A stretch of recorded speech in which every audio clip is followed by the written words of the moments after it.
आणि राज्याच्या राजकारणात आणखी एका मुंडेंची एंट्री झाली आहे। भाजपचे दिवंगत नेते गोपीनाथ मुंडे यांची तिसरी कन्या यशश्री मुंडे आता राजकीय मैदानामध्ये उतरतात। वैद्यनाथ अर्बन कोऑपरेटिव्ह बँकेच्या निवडणुकीत ते आपलं नशीब आजमावतील।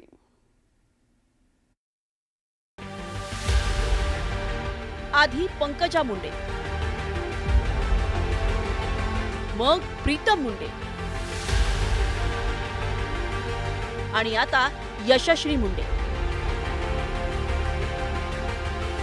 गोपीनाथ मुंडे यांच्या सर्वात धाकट्या कन्येनेही आता निवडणुकीच्या राजकारणात चंचू प्रवेश केला आहे। वैद्यनाथ अर्बन कोऑपरेटिव्ह बँकेची निवडणूक होऊ घातली आहे आणि या निवडणुकीत यशश्री मुंडे यांनी उमेदवारी अर्ज दाखल केला आहे।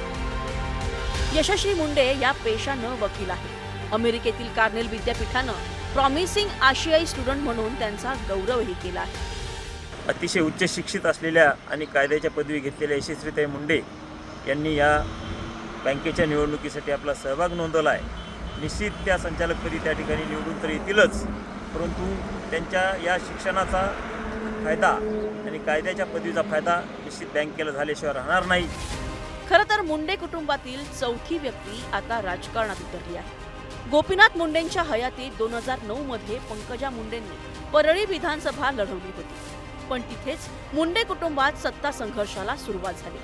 पुतण्या धनंजय मुंडेंनी राष्ट्रवादीचं घड्याळ हाती बांधलं आणि मुंडे काका पुतण्यातील राजकीय भाऊबंदिकीला सुरुवात झाली। पुढे गोपीनाथ मुंडेंच्या अपघाती निधनानंतर प्रीतम मुंडेंची राजकारणात एंट्री झाली, पण या काळात यशश्री मुंडेंनी स्वतःला राजकारणापासून दूर ठेवलं होतं। आता बँक निवडणुकीच्या माध्यमातून त्या नशीब आजमावत आहेत। अजून यशस्वी मुंडेंचं समाजकारण समोर आलेलं नाही।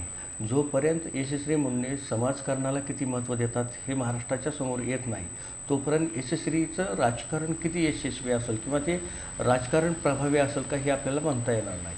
परंतु सध्या तरी आम्हाला वाटतं की परळी सांभाळण्यासाठी यशस्वीला समोर केलं जात असावं।